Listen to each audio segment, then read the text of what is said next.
Oui, Madame le maire, chers collègues. Le temps de parole qui m'est consenti ne m'accordant pas la liberté de m'exprimer de façon exhaustive sur le délicat sujet de la jeunesse agressée après avoir été droguée, je m'en tiendrai à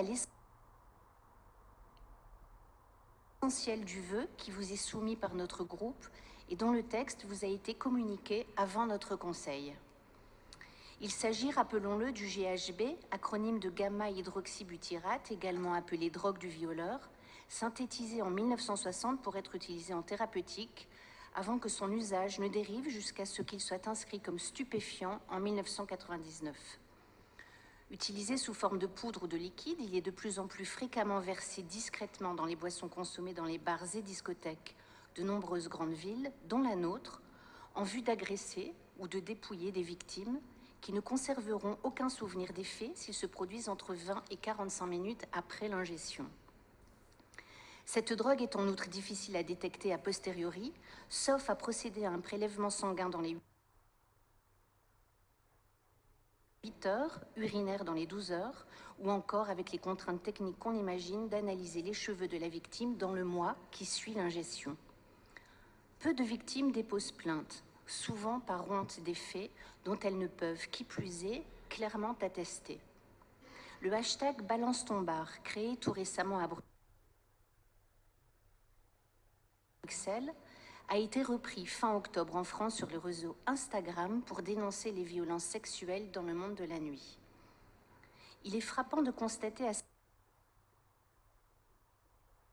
cet égard qu'alors même qu'aucune plainte n'aurait été déposée selon la presse, 28 témoignages ont été publiés en 3 semaines pour notre ville, ciblant plusieurs établissements, dont l'un cité à 4 reprises.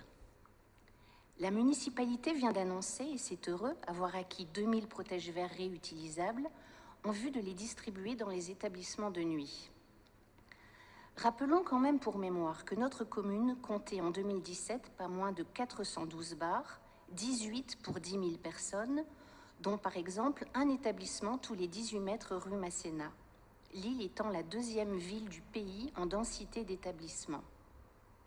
Rappelons aussi que Lille accueille plus de 110 000 étudiants.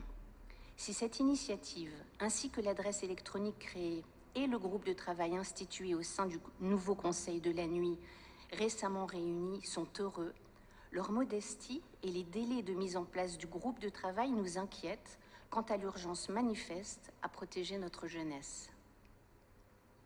Nous vous appelons donc à envisager des mesures d'urgence, telles qu'une campagne massive d'information et d'affichage, la distribution pérenne de protège-verres dans les établissements d'enseignement supérieur en partenariat avec leur direction, ou l'insistance sur la formation des serveurs dans les établissements. Il n'est plus acceptable que des jeunes visiblement semi-inconscients soient refoulés et abandonnés sur la voie publique dès que leurs symptômes sont manifestes. En outre, une surveillance particulière doit être mise en place des établissements qui seront particulièrement signalés sur les réseaux sociaux, tout en veillant bien entendu à protéger leurs gérants d'éventuelles campagnes malveillantes visant à détourner les signalements de leur objet. Rappelons-le également, alors qu'il avait été signalé outre-Manche l'usage de seringues utilisées pour injecter du sédatif, la première agression de ce type dans notre ville vient d'être relatée dans la presse locale. Sachons prévenir l'apparition de telles violences sur notre territoire, qui pourraient se multiplier à mesure qu'il sera plus difficile d'accéder aux verres des victimes.